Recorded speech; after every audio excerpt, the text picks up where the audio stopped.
우리에게 주시는 축복의 말씀 신약성경 요한복음 10장 7절에서 16절 말씀입니다. 함께 읽도록 하겠습니다. 시작.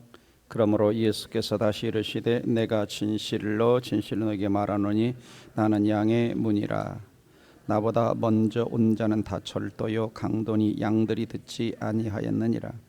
내가 문이니 누구든지 나로 말미암아 들어가면 구원을 받고 또 들어가며 나오며 꼴을 얻으리라. 도둑이 오는 것은 도둑질하고 죽이고 멸망시키려는 것뿐이요 내가 온 것은 양으로 생명을 얻게 하고 또 풍성히 얻게 하려는 것이라. 나는 선한 목자라. 선한 목자는 양들을 위하여 목숨을 버리거니와 삭구는 목자가 아니요 양도 제 양이 아니라. 이리가 오는 것을 보면 양을 버리고 달아나나니 이리가 양을 물어가고 또 해치느니라. 달아나는 것은 그가 삭구니 까닭에 양을 돌보지 아니함이라. 나는 선한 목자라. 나는 내 양을 알고 양도 나를 아는 것이 아버지께서 나를 아시고 내가 아버지를 아는 것 같으니 나는 양을 위하여 목숨을 버리노라. 또 이 우리에 들지 아니한 다른 양들이 내게 있어 내가 인도해야 할 터이니 그들 내 음성을 듣고 한 무리가 되어 한 목자에게 있으리라. 아멘. 자, 오늘은 그리스도인의 정체성 두 번째 시간, 나는 하나님의 양입니다. 자, 우리가 정체성에 대해서 말씀을 공부하고 있는데요. 정체성이란 지난주 말씀드린 것처럼 내가 누구인가를 아는 거죠. 내가 누구인가를 알고 살아가는 겁니다. 그래서 정체성은 나의 관심사가 무엇인지 또 어디에 사랑과 헌신을 쏟는지를 보여주는 것입니다. 정체성은 또 내가 어디에 소속되어 있는지를 알려주고 내가 속한 집단은 종종 자신이 누구인지를 말해주는 것이죠. 내가 교회에 소속되어 있고 내가 용인시에 소속되어 있고 내가 가정에 소속되어 있고 내가 소속된 집단은 나의 정체성을 말해주는 것입니다. 그래서 정체성이라고 하는 것은 내 세계관, 내 감정, 내 생각과 사고, 내 의사결정 방법에 지대한 중요한 영향을 미치게 되어 있습니다. 그러므로 우리는 내가 누구인가를 알아야 나는 무엇이 되고 싶은가가 나올 수가 있는 것이죠. 그리고 우리의 정체성은 시간, 장소, 관계에 따라 정체성이 달라질 수가 있는 것이죠. 그래서 사람은 다면적 정체성을 가지고 있습니다. 다시 말하면 정체성이 다양하다라고 하는 것이죠. 사람은 정체성이 다양합니다. 그래서 한 개인은 개인적 정체성이 있고 공동체적 또는 사회적 정체성을 가지고 있습니다. 그리고 개인적 공동체적 정체성 안에는 대부분 관계적 정체성이 들어있다라고 볼 수가 있어요. 그리고 우리는 태어날 때부터 가지고 태어나는 주어진 정체성이라는 것이 있습니다. 내가 누구의 아들과 딸이 되었다. 내가 누구의 가정의 가족들이 되었다. 패밀리가 되었다. 용인 시민이 되었다. 대한민국 국민이 되었다. 우리는 이것은 태어날 때부터 이러한 정체성을 가지고 있습니다. 그리고 또 우리는 살아가면서 내가 뭔가를 선택하면서 내가 갖게 되는 선택적 정체성이 있는 것이죠. 그래서 여러분들이 어떤 스포츠팀이나 어떤 정당이나 어떤 그룹에 가입을 하게 될 때에 거기에서 자기의 정체성을 알 수가 있습니다. 다시 한번 설명을 드리면 개인적인 정체성이라고 하는 것은 자기 스스로 자기 자신에 대해서 어떤 생각을 갖는 것입니다. 자, 여러분은 거울을 보시면서 이렇게 생각하시죠? 나는 예쁘다. 나는 똑똑하다. 나는 낙천적이다. 또 어떤 사람은 나는 늘 스트레스가 많다. 그래서 스스로가 자기 자신을 어떤 정체성을 부여합니다. 부여해요. 또 하나는 공동체적 사회적 정체성이 있죠. 자, 우리는 동백사랑교회 성도라고 하는 한 공동체 하나의 정체성을 가지고 있습니다. 또 이 사회 속에서 용인 시민이라고 하는 또 대한민국 국민이라고 하는 공동체적 사회적 정체성을 우리는 동시에 가지고 있는 것이죠. 뿐만 아니라 우리는 관계적인 정체성을 가지고 있습니다. 아빠, 엄마라고 하는 내 자녀와의 관계 속에서 아빠와 엄마와라고 하는 그런 또 자식이라고 하는 이런 정체성이 있죠. 남편과 아내라고 하는 정체성이 있습니다. 우리가 배우고 있는 것처럼 또 하나님과의 관계 속에서는 내가 하나님의 자녀고 하나님의 양이라고 하는 이런 관계적 정체성이 있는 것이죠. 뿐만 아니라 조금 전에 말씀드린 것처럼 선택적 정체성이 있습니다. 그렇죠? 우리가 야구장에 가서 보시면은 옷을 각기 따로 입고 있습니다. 남편과 아내가 부모와 자식이 따로 옷을 입고 있으면서 나는 어떤 팀을 응원하고 나는 어떤 팀을 응원하고 이런 것들이 이제 내가 선택을 하는 것이죠. 내가 선택을 하는 선택적 정체성이 있습니다. 또 여당이나 야당이나 어떤 당을 선택하는 이런 선택적 정체성을 가지고 있죠. 자, 이렇게 이제 다양한 우리는 정체성. 그러니까 내 안에는 때로는 하나만 정체성이 있는 것이 아니라 복잡하게 그 정체성이 얽혀 있을 수가 있는 것입니다. 그렇기 때문에 우리는 시간과 장소와 관계에 따라서 우리는 다양한 정체성이 나타나는 것입니다. 자, 그렇다면 우리는 그리스도인으로서의 정체성이란 무엇인가? 그리스도인들의 정체성은 뭐냐면 하나님의 눈으로 나를 보는 거예요. 하나님의 눈으로. 하나님이 나를 보실 때 나를 뭐라고 보는가?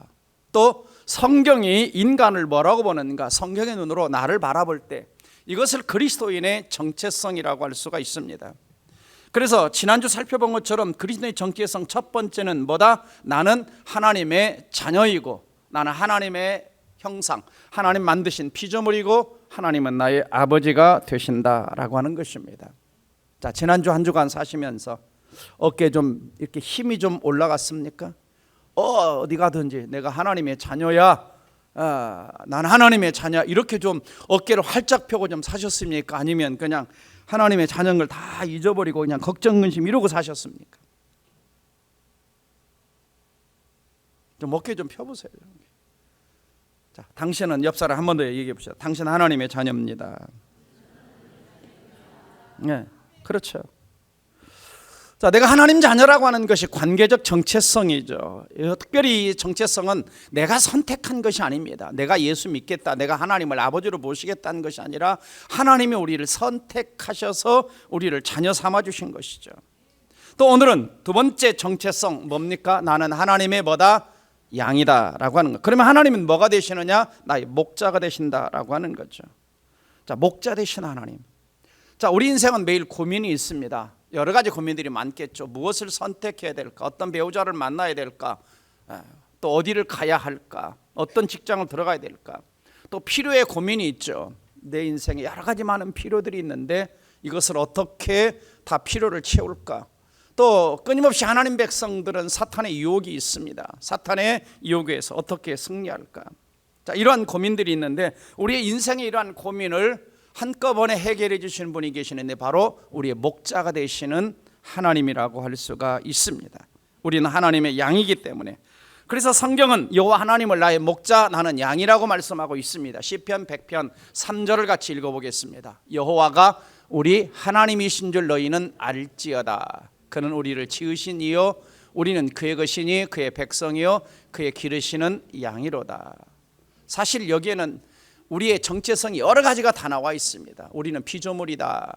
또 우리는 하나님의 것이다. 우리는 하나님 백성이다. 그 가운데 하나가 우리는 하나님이 길러주시는 양이다. 그러니까 저와 여러분은 하나님이 태어나서부터 이 땅을 마치는 그날까지 우리는 뭐냐? 하나님이 우리를 보살피고 길러주시는 하나님의 양이다라고 하는 것입니다.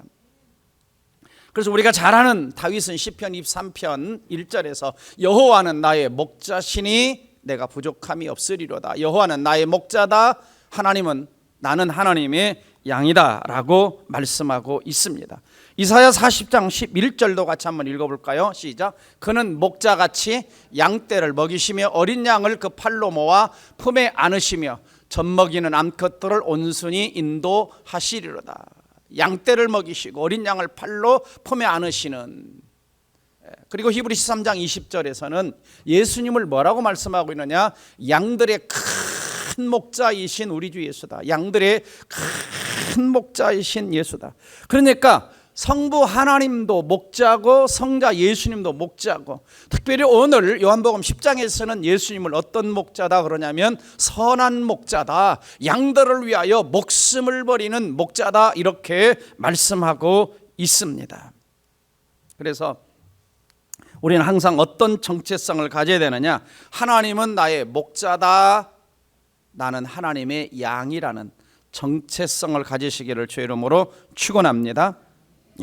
그러면 선한 목자 되신 예수님 하나님께서 양은 우리를 위해서 어떤 일을 해주실까라고 하는 것이죠. 첫째는 목자는 양을 잘 아시고 이름을 불러 인도해 내신다라고 하는 것입니다.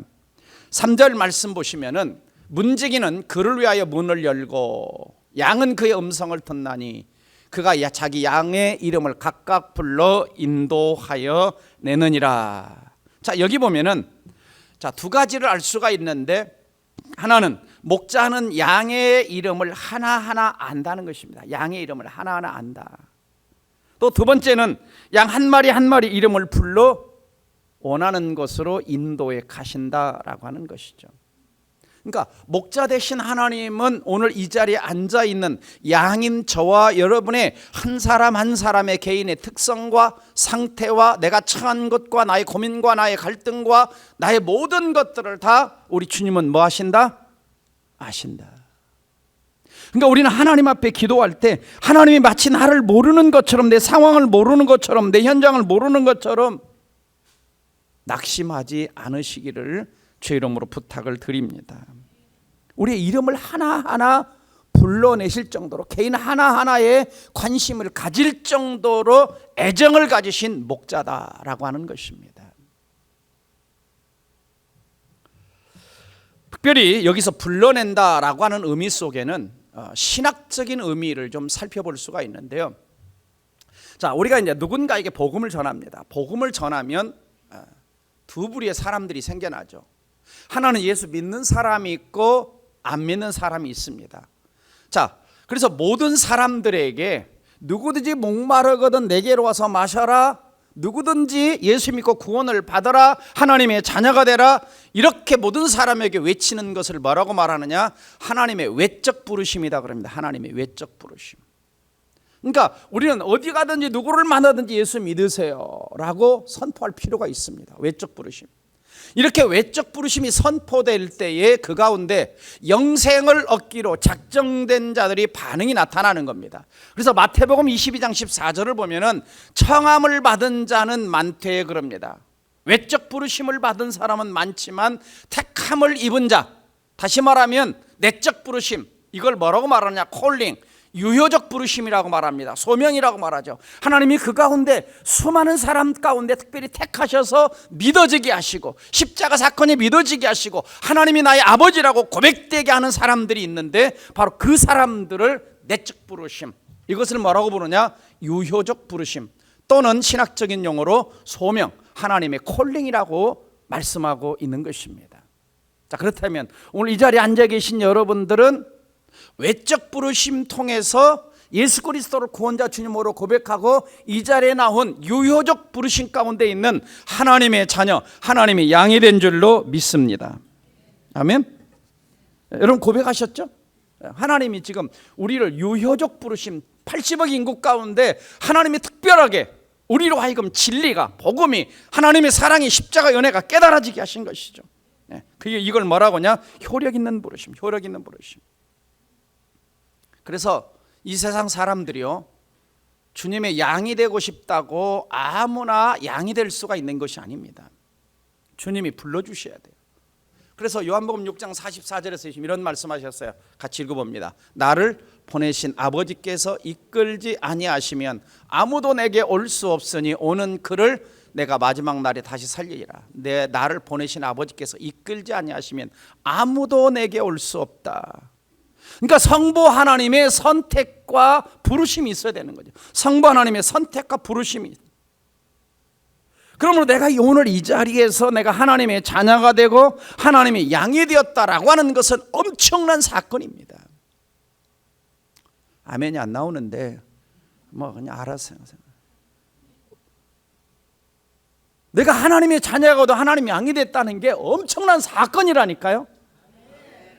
아멘이 그 정도밖에 안 나오면 뭐 그 정도밖에 생각.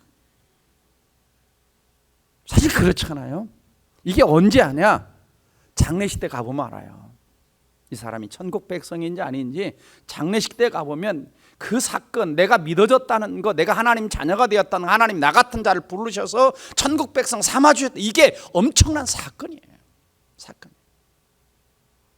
그래서 가만히 그 사실을 생각하면요, 마음의 기쁨과 감사와 감격과 은혜가 나오는 겁니다. 그래서 사도 바울은 우리가 하나님의 자녀가 된 이 사건을 어떻게 설명을 하느냐? 로마서 8장 30절 같이 읽어봅니다. 시작. 또한 미리 정하신 그들을 또한 부르시고 부르신 그들을 또한 의롭다 하시고 의롭다 하신 그들을 또한 영화롭게 하셨느니라.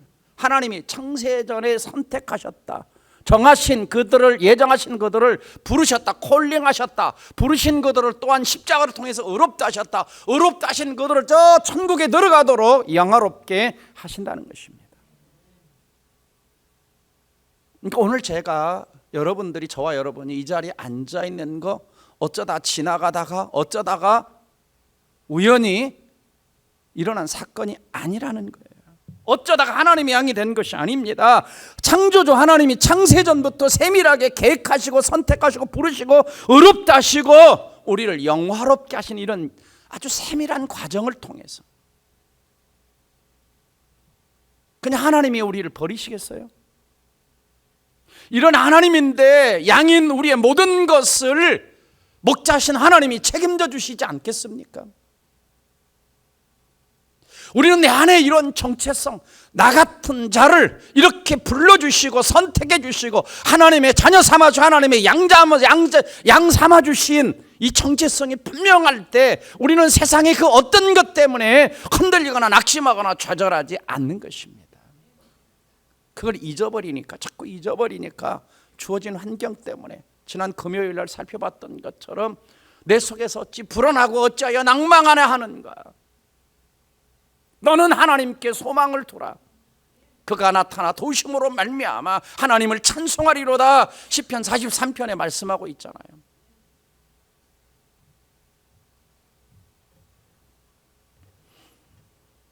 그러면 하나님이 불러주신 사람들은 어떻게 살아갈까요? 하나님 불러준 사람들은 날마다 목자의 음성을 듣고 목자를 따라서 살아가는 것입니다. 그러면 목자 되신 하나님은 오늘 우리에게는 어떻게 목자의 음성을 들려주시느냐? 바로 성경 말씀을 통해 들려주시는 거죠. 요한복음 10장 27절을 보시면 내 양은 내 음성을 들으며 그랬습니다. 내 양은 내 음성을 들으며 나는 그들을 알며 그리고 그들은 나를 따르느니라. 내 양은 내 음성을 듣는다 그랬어요. 자, 그러면 오늘날 우리가 하나님의 음성 듣는다는 거 뭡니까? 목자의 음성을 듣는다는 것은 기록된 성경 말씀, 왜? 목자 하나님이 기록한 말씀이 성경이니까 성경을 통해서 목자의 음성을 우리에게 들려주시는 거예요. 자, 여러분 매일 성경을 읽으시죠? 또 지금 설교를 듣고 계시죠? 매일 큐티 하시죠? 조용하네. 자, 우리는 그 시간에 뭐 하고 있는 것이냐? 하나님의 음성을 듣고 있는 거예요. 목자의 음성을 듣고 있는 겁니다. 근데 중요한 것은 뭐냐? 그 성경 말씀을 읽을 때, 목사님의 설교를 들을 때, 내가 큐티와 경건의 시간을 가질 때 그 말씀이 살아서 내 영혼 깊은 곳에서 하나님의 음성으로, 하나님 말씀으로 들려지고 있느냐는 겁니다. 들려진 그 말씀이 내 심령 깊은 곳에서 내 삶의 현장 속에서 살아 움직이고 역사하고 있느냐라고 하는 것이죠. 그 말씀이 살아서 내 삶 속에 경험되어지고 체험되어지고 응답되어지고 역사가 일어나고 있느냐라고 하는 것입니다. 종종 말씀이 내 안에 역사하지 않는 이유 중에 하나는 뭐냐면 이 말씀을 내 마음속에 담고 있지 않아요. 내 마음속에 기억하고 있지 않아요. 말씀 묵상하고 있잖아. 예배당 문 밖에 탁 나가는 순간 말씀은 그냥 하나님 전에 딱 놔두고 나머지는 그냥 내 생각 가지고 살아버리기 때문에 그 말씀이 내 삶 속에서 역사하지 않는 겁니다. 양이 풍성한 삶을 사는 비결은 뭡니까? 목자의 음성을 들어야 돼요. 안타깝게도 한국교회는 갤럽 설문조사에 의하면 주일날 예배 시간 외에 성경을 읽지 않는 성도들이 51.5%라는 것입니다. 우리 중에 반은 주중에 성경을 하나도 안 읽는다는 거예요. 무슨 말입니까? 목자의 음성을 듣고 신앙생활하지 않는다는 겁니다. 내 생각 가지고 내 맘대로 살아간다는 거예요. 목자는 계속해서 음성을 들려주면서 정말 푸른 초장으로 쉴만한 물가로 영혼을 소생시키고 정말 풍성한 잔이 넘치는 축복을 좀 주고 싶은데 목자의 음성에 귀를 기울이지 않는 거예요. 레리 크랩이라고 하는 분이 성경을 우리 인간을 향한 하나님의 러브레터다 해서 이 책을 쓰셨어요. 하나님의 러브레터. 그래서 성경 66권, 성경 안에 66권을 하나님의 사랑의 편지를 생각하고 하나님과 깊은 대화를 나누면서 한 권 한 권 성경을 묵상하면서 그가 기록하며 쓴 책이 바로 하나님의 러브레터입니다. 각 권에 대한 묵상한 것을. 자, 이분이 이제 이 책을 쓰게 된 동기는 뭐냐면 어느 날 자려고 깊은 밤에 누웠는데 갑자기 머릿속에 호세아 5장 15절 말씀이 확 떠오르는 거예요. 그들이 고난받을 때 나를 간절히 구하리라. 처음에는 이해가 안 돼서 어떻게 고난받을 때 너무 힘든데 어떻게 하나님을 간절히 구하라고 하는가. 근데 가만히 묵상해 보니까 맞아요. 인간이 고난받을 때 내 힘으로 할 수 없을 때 하나님을 간절히 찾으라. 그래서 그도 하나님을 찾기 시작을 합니다. 그래서 이렇게 기도하면 하나님, 성경 각 권을 통해 제가 무엇을 듣길 원하시는지 제게 말씀해 주시겠습니까?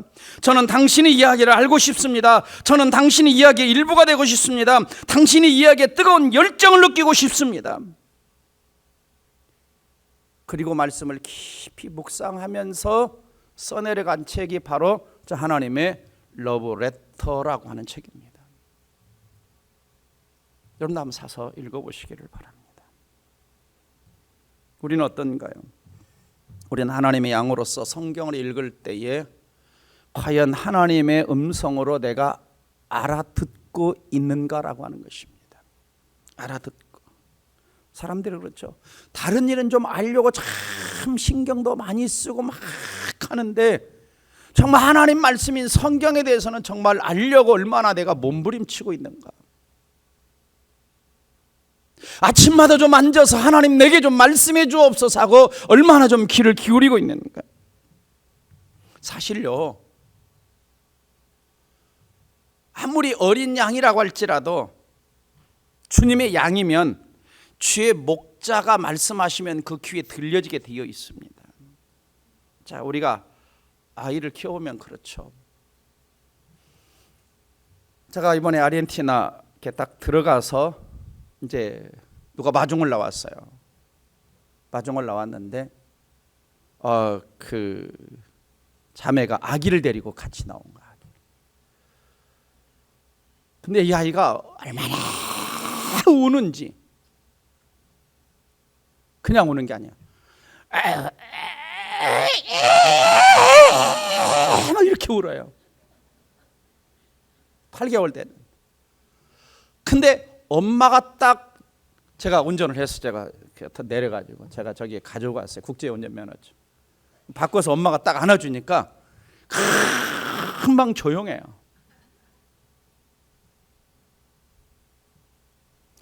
이 8개월인데 의사 표현은 못하지만 뭐해요? 다 엄마의 음성을 알아듣고 엄마의 얼굴을 알아보고 낯선 사람의 얼굴을 알아보는 거예요. 무슨 말입니까?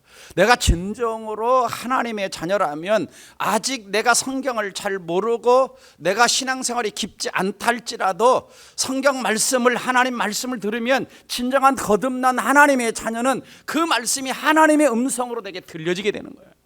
왜? 그 안에 성령이 역사하시기 때문에. 물론 성숙한 성도는 하나님 말씀을 들을 때 더 분별력 있게 알아들을 수 있겠지만 갓난 아이라도 어느 정도만 되면 자기 엄마 아빠의 목소리와 얼굴을 인식하는 것처럼 어린 신자일지라도 진정 그것이 싹군 목자의 음성인지 진정 하나님의 음성인지 진정으로 거듭난 신자는 알아듣는 것입니다. 그래서 진짜 거듭난 사람은 뭐가 있냐면요, 내 안에 세상이 알 수 없고 줄 수 없는 예수 때문에, 예수 믿는 것 때문에 만족과 기쁨과 평안함과 자유함이 있는 거예요. 그러므로 오늘 또 하나님이 목자 되신 하나님이 여러분을 한 사람을 이름으로 하시고 불러 인도해 주시고 구원해 주시고 하나님의 자녀 삼아 주신 걸 믿으시기를 주의 이름으로 축원합니다. 두 번째는 목자가 우리를 위해서 해주신 두 번째는 뭐냐면 양들을 불러내면서 앞서가면서 푸른 초장 쉴만한 물가까지 인도해 주는 거예요. 시편 23편 2절에 보면은 쉴만한 물가로 인도하시는도다. 요한복음 10장 4절 보면 앞서가면 양들이 그의 음성을 아는 거로 따라오되. 자, 양은 시력이 나쁘다고 그러죠. 그래서 항상 앞에 가는 양을 보고 목자가 앞에 가면 졸졸졸 따라가는 겁니다. 그래서 절대로 양은 목자보다 앞서가면 안 되는 거예요. 뭘 말하고 있습니까? 신앙생활은 내가 앞서가는 것이 아니라고 하는 것입니다. 왜? 우리 인생은 한 치 앞도 내다볼 수 없는 연약한 인생이에요. 무지한 인생이에요. 그렇죠? 내일 일을 알 수 있어요? 내일 일을 한다면 다 로또 사게요? 몰라요. 10분에 일어날 일도 모르는 겁니다. 근데 하나님은 우리의 과거를 아시고 현재를 아시고 미래를 아시는 거예요. 그래서 우리가 신앙생활을 잘한다는 거 뭐냐? 목자 하나님 따라가면 되는 거예요. 앞장서 가면 안 되는 겁니다. 종종 사람들이 그럽니다. 다 자기가 결정해놓고 그 다음에 하나님 도와주세요 그럽니다. 그러면 하나님 뭐라 그럴까요? 네가 알아서 다 결정해놓고 왜 나한테 도와달라 그러냐? 한번 네 맘대로 해봐라. 물론 우리 하나님 그렇게 말씀하시지 않죠. 그래도 도와주잖아요. 여러분 자녀들이 자기가 다 결정해놓고 와도 그래도 부모가 도와주지만 안타깝잖아요. 그래서 우리는 어떤 중대한 일들을 시작하기 전부터 목자 되신 하나님께 의탁하고 목자 되신 하나님께 물어보고 목자 하나님의 인도를 받고 그러면서 목자 하나님을 앞서 모시고 사업을 하고 자녀를 양육하고 모든 일을 계획하고 실천해야 되는데 내가 다 해놓고 하나님은 복만 주세요. 내가 목자가 돼 있어요. 내가 앞서가고 있어요. 내가 앞서가면 내가 책임져야 되지만 주님을 앞서 모시고 가면 주님이 책임져 주시는 겁니다. 그래서 목자 인도를 따라가면 목자는 우리의 모든 영적 육적 필요를 책임져 주시는 거예요. 푸른 초장과 쉴만한 물가로 인도하시면서 우리의 먹을 것을 무엇을 먹을까 뭐 입을까를 책임져 주시고 내 영혼을 소생시키시며 우리의 영적 필요도 책임져 주시는 겁니다. 이 비밀을 알았던 다윗은 하나님 앞에 뭐라고 고백했다고요? 시편 23장 1절 다 같이 암송해 봅니다. 시작. 여호와는 나의 목자시니 내게 부족함이 없으리로다. 이 말은 무슨 말인가요? 나는 목자 되신 하나님 한 분만으로 충분합니다 라고 하는 의미가 그 속에 담겨져 있어요. 나는 목자 되신 하나님께 내 인생 모든 것을 다 맡겼습니다 라는 의미가 담겨 있어요.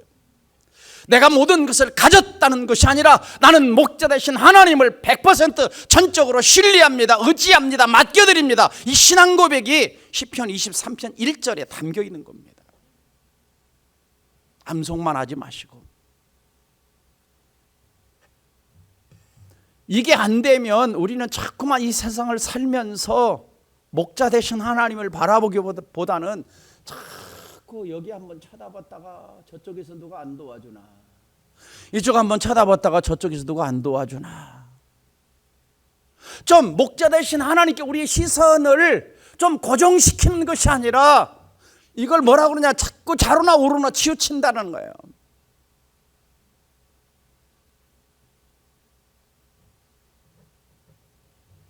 여러분, 세상 그 어떤 인간도 진정한 우리의 도움이 되지 못합니다. 지난 금요일에 읽어봤잖아요. 시편 146편에서 도울 힘이 없는 인생을 의지하지 말며. 왜? 그 호흡이 끊어지면 다 흙으로 돌아갑니다. 그래서 야곱의 하나님으로 자기 도움을 삼는 자가 복이 있다라고 시편 146편에 말씀하고 있습니다. 그래서 목자 되신 하나님은 우리는 육신의 필요만 공급해 주시는 것이 아니라 우리의 영혼의 필요까지도, 그래서 영혼을 소생시켜 주신다, 영혼을 부흥시켜 주신다, 영혼을 리바이벌하게 해주신다. 그래서 신약성경에 보시면 선한 목자 되신 예수님은 우리의 영혼의 목마름을 해결해 주시기에 이 땅에 오신 거예요. 예수님 이런 말씀하셨죠. 예수께서 서서 외쳐 이르시되 누구든지 목마르거든 내게로 와서 마시라. 나를 믿는 자는 성경의 이름과 같이, 성경에 말씀하고 있는 것 같이 그 배에서, 내 속사람 속에서 생수의 강이 흘러나오리라. 이는 그를 믿는 자들이 받을 성령을 가리켜 말씀하십니다. 생수의 강이 흘러난다고 그랬어요. 영생의 강물이 흘러난다고 그랬어요. 은혜의 강물이 흘러나온다고 그랬어요. 이 생수신 예수님을 만나지 못한 사람들은요, 자꾸 세상에서 뭔가를 끊임없이 찾아 헤매는 겁니다. 그래서 인간은 생수신 주님을 만나지 못하니까 여러 종교를 만들어냈습니다. 배후에 누가 있어요? 여러 종교의 배후에는 사단이 있는 겁니다. 이방 종교 배후에는 악령의 역사가 있는 거예요, 여러분. 우상의 배후에도 마찬가지예요. 우상을 만들어내고 하나님을 대적한 이론과 사상을 만들어내고. 왜요? 하나님 외에 다른 곳에서 만족을 찾아 헤매기 때문에. 그러나 진정한 우리 인간의 만족은, 진정한 만족은 우리 주님 안에, 예수 안에 있음을 믿으시기를 주의 이름으로 축원합니다. 그래서 목자 되신 예수님은 우리를 피를 채워주실 때 쪼잔하게 채워주시는 분이 아니에요. 어린아이의 손으로 이만큼 사탕을 집어주시는 분이 아니라 하나님이 큰 손으로 확 퍼가지고 주는 거예요. 대박 큰 걸로. 그래서 5절 보시면 같이 읽어봅니다. 주께서 내 원수의 목전에서 내게 상을 베푸시고 기름으로 내 머리에 바르셨으니 내 잔이 넘치나이다. 또 요한복음 10장 10절 내가 온 것은 양으로 생명을 얻게 하고 더 풍성히 얻게 하려는 것이라. 자, 여러분, 우리가 지난주 하나님의 자녀고 아버지란 말씀 드렸잖아요. 목자 되신 하나님은 어느 정도 부자일까요?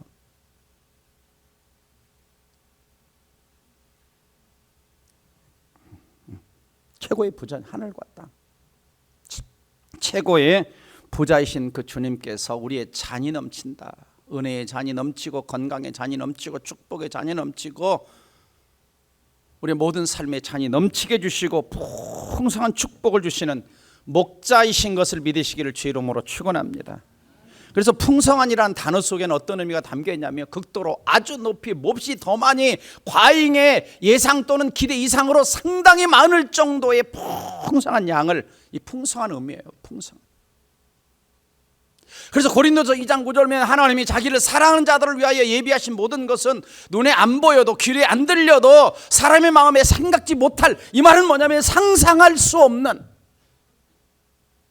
상상할 수 없을 만큼의 복을 주실 수 있다는 것입니다. 그분이 우리의 목자이십니다. 풍성한 삶.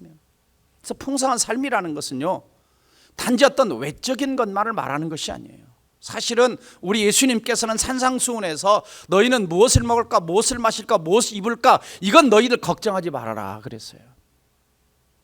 그러니까 풍성한 삶이라는 것은 가장 첫 번째는 뭐냐? 영생의 삶이에요. 영생의 삶. 하나님과의 관계 속에서 오는 삶이에요. 하나님의 능력 가운데 주어지는 삶이에요. 성령의 능력 가운데 주어지는 삶이에요. 그러면 나머지는 따라오는 거. 물론 구약적 배경 속에서는 풍성한 삶의 축복을 건강과 물질과 이런 걸 얘기하고 있지만 신약적 개념으로 오게 되면 이것이 하나님과의 관계 속에서 풍성한 삶을 이야기합니다.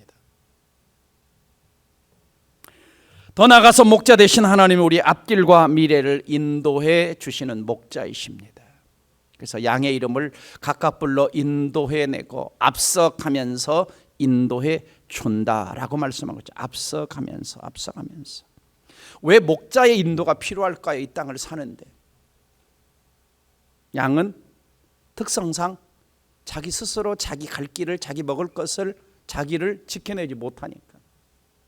자, 우리가 이사야 53장 6절 같이 읽어봅니다. 시작. 우리는 다 양 같아서 그릇 행하여 각기 제 길로 가거늘 여호와께는 우리 모두의 죄악을 그에게, 그리스도에게 담당시키셨도다. 우리는 양 같아서 그릇 행하여 각기 제 길로, 멸망의 길로 간 겁니다. 망하는 길로 간 겁니다. 길을 잃어버린 것입니다.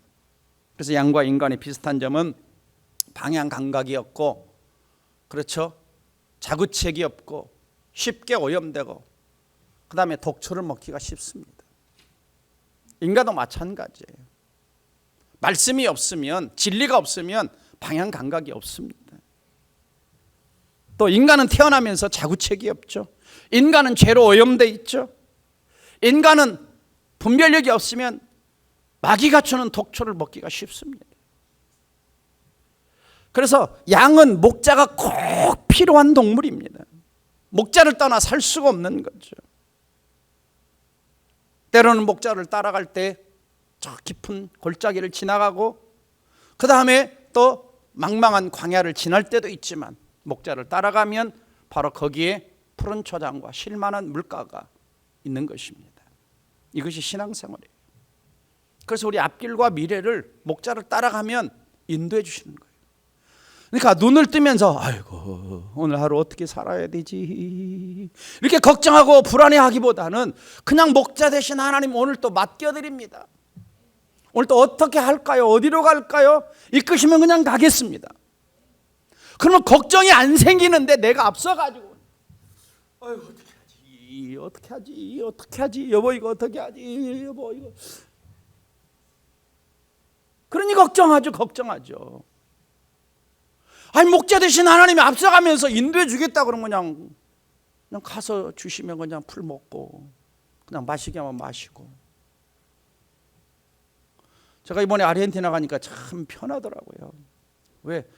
제가 스피니쉬를 잘 못하니까 잘 못하는 거예요. 저 몇 마디는 할 줄 알아요.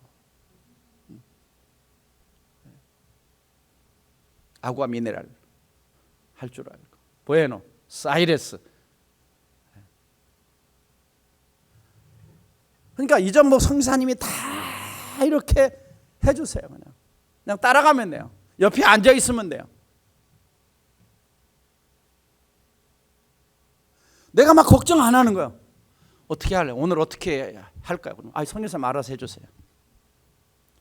뭐 먹고 싶으세요? 성교사님 알아서 해주세요. 물론 이제 가끔 제가 뭐 먹고 싶으세요 그럴 때는 고기 먹고 싶어 그러기만 했지만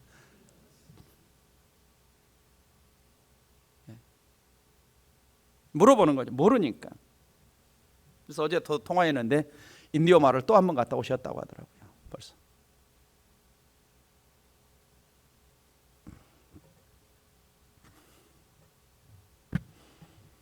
그 다음에 마지막으로 목자 하나님은 우리 양을 보호하고 안전을 책임져 줍니다.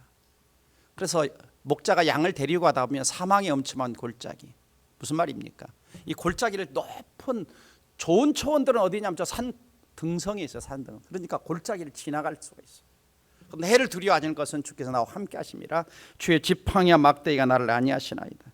그래서 이스라엘의 팔레스타인 목자들은 여러 가지를 가지고 다니는데 배낭에다가 음식을 가지고 다니고 자기 먹을 그 다음에 투석기 물맷돌을 가지고 다니고 그 다음에 막대기를 가지고 던짐승을 물리칠 때 그 다음에 지팡이는 갈고리까지 이렇게 굽어져 가지고 이렇게 어린 양들 넘어진 양들 또 이런 양들을 이렇게 세울 때 이런 것들을 가지고 다니는 거죠. 그래서 사심하게 목자가 보살피는 겁니다. 그렇죠. 좋은 목초지가 어디 있다고요? 네, 대관령이 땅바닥에 있어요. 높은 데 있어요. 안 가봐서 모르시죠. 그래서 전 세계적으로 가장 좋은 고원지대는 어디에 있냐면 이 높은 이런 우리가 개마고원 그러잖아요. 고원지대에 있어요. 이걸 뭐라고 부르냐면은 메사라고 부릅니다. 메사. 네. 주로 아프리카 쪽에 좋은 목초지들이 많다고 합니다. 아프리카 쪽에 좋은 목초지들이. 또 아르헨티나를 가보면 정말 500km를 차를 타고 가도 이 소떼가 한 1억 마리가 그냥 이렇게 초원지대에서 풀을 뜯고 있어요. 풀을 뜯고. 그래서 이제 이렇게 높은 고원을 가려니까 반드시 어디를 지나냐? 계곡을 지나가는 거예요. 그럴 때 맹수들이 계곡에서 쫙 하고 뒤처진 양떼들을 낚아채려고 숨어 있는 거죠. 이때 또 목자는 앞뒤에서 지팡이 막대기 탁 들고 그렇게 해가지고 지켜내서 산등성에 가면은 뭐 합니까? 울타리를 다 쳐요. 산등성에 가면 양떼들이 아무데나 방목을 하지 않습니다. 울타리를 칩니다. 이게 5절이에요. 원수의 목전에게 상을 차려주시고 탁 이렇게 물타리를 차고 있으니까 맹수가 가까이 와도 공격하지 못하도록 울타리를 치는 겁니다. 그래서 원수의 목전에서 내게 상을 차려주 기름을 내 머리에 바르시니 내 잔이 넘치나이다 그러는 거죠. 이게 목자가 다 해주시는 겁니다. 자, 여러분 가만히 생각해 보세요. 자, 양이 목자를 위해서 일하고 있습니까? 목자가 양을 위해서 일하고 있습니까? 대부분 누가 누구를 위해서? 목자가 양을 위해서. 여러분 편하시죠? 그러니까 너무 내가 설치면 안 됩니다. 신앙생활은 내가 설치는 게 아니에요. 내가 앞서 설치는 게 아니에요. 그냥 조용히 따라가는 거예요.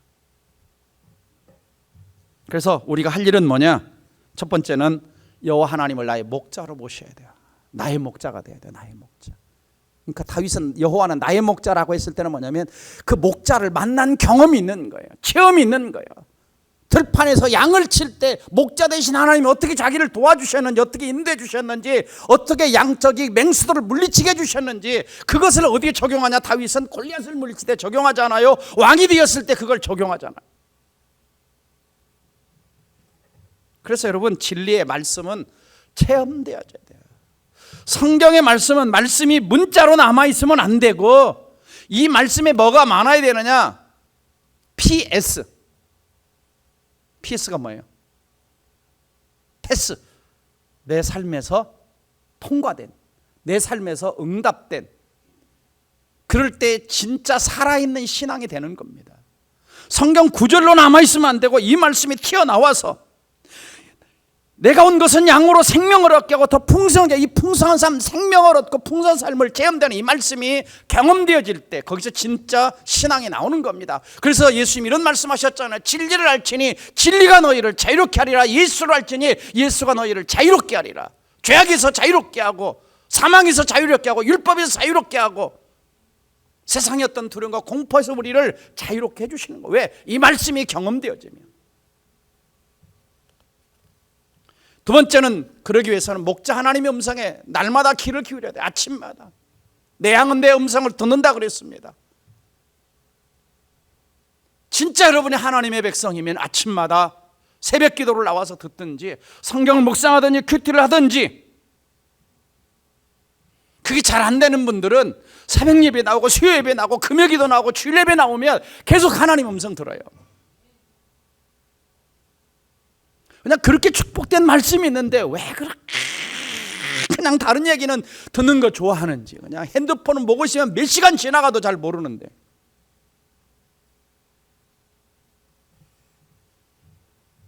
성경에 나와 있어요. 그래서 신앙생활을 잘한다는 건 뭐냐면요, 목자의 음성을 잘 듣는 거예요. 그래서 성경 읽을 때 이 말씀이 튀어나오는 거 내가 좀 느껴야 돼. 성경 말씀이 튀어나오고 내 마음에 느껴지고 깨달아지고, 이 말씀이 나를 이끌어가는가, 살아서 움직이는 거. 그 다음에 목자보다 앞서가지 않는 것이고, 목자가 앞서가면 순종해서 따라가는 겁니다. 우리가 뭐가 잘 안 되냐면요, 듣기는 잘 들어요. 가끔 성도들이 그럽니다. 목사님, 나는 설교는 할 줄 몰라도요, 목사님이 설교를 잘하는지 안 하는지, 준비는 잘했는지 못했는지 잘 듣거든요. 근데 진짜 잘해야 될 걸 뭐냐? 듣고 가서 순종하는 걸 잘해야 돼요.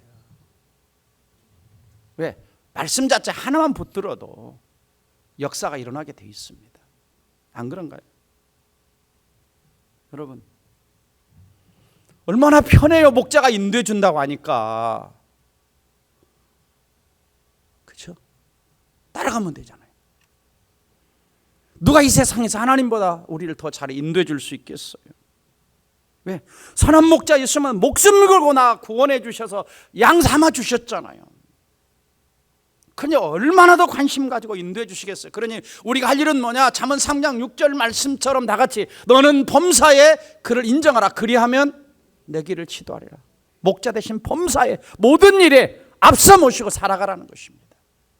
그러면 차차차차차차차 인도해 주시죠. 마지막으로는 걱정과 염려하지 말고 풍성한 복을 주시는 목자의 축복을 기대하며 살아가는 겁니다. 잔이 넘치게 해주시는 분이에요. 잔이 넘치게 풍성한 삶을 주시는 분이에요. 그래서 쪼잔하게 주시지 않는다는, 기대하는 거예요. 그래서 아침에 눈을 딱 뜨면서 오늘 또 목자 되신 하나님이 얼마나 풍성한 주시려나, 오늘 또 무슨 잔을 넘치게 해주시려나 기대하시기를 주의 이름으로 축원합니다. 그러니까 눈을 뜨면서 오늘 하루 어떻게 살아가지? 이 풍진 세상을 만났으니 이렇게 하지 말고 좀 아버지 하나님이 어떻게 주실까? 목자신 하나님이 어떻게 인도하실까? 기대하시기를 주의 이름으로 축원합니다. 왜 이게 잘 안 되냐? 아침에 큐티 안 하니까 그런 거예요. 큐티 안 하니까, 말씀 묵상 안 하니까, 음성 안 들으니까 내 생각만이 머릿속에 잔뜩 남아있는 거예요. 문제만이 잔뜩 남아있는 거예요. 문제보다 하나님이 말씀 묵상하면 더 커 보이기 시작은 하는데 말씀을 묵상 안 하니까 문제만 더 커 보여서 머릿속에 잔뜩 남아있으니까 내 마음을 가득 채워가지고 걱정, 염려, 불안 만드는 것입니다. 한 가지 더 우리가 할 일은 뭐냐면 주님의 대리자가 되어서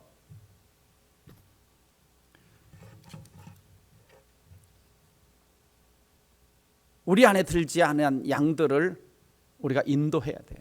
마지막 16절에 이렇게 얘기합니다. 이 우리에 들지 아니한 다른 양들이 내게 있어 인도해야 될 터이니 그들 내 음성을 듣고 한 무리가 되리라. 무슨 말이냐면요, 아직도 교회 밖에 선택받은 영혼들이 있다는 거예요. 영생을 얻기로 작정된 자들이 있다는 거예요. 우리 가서 전하면 하나님이 부르셔서 유효적 부르심 안에 올 영혼들이 있다는 것입니다. 그래서 전해주는 거예요. 이것이 우리의 사명이에요. 그래서 목자를 모시고 살아갈 때 성도에게는 어떤 축복이 줍니까? 안전해요. 안전해요. 평안해요. 안전하니까 마음이 평안한 거예요. 그러니까 마음이 평안하니까 계속적으로 그 주님을 신뢰하는 거예요.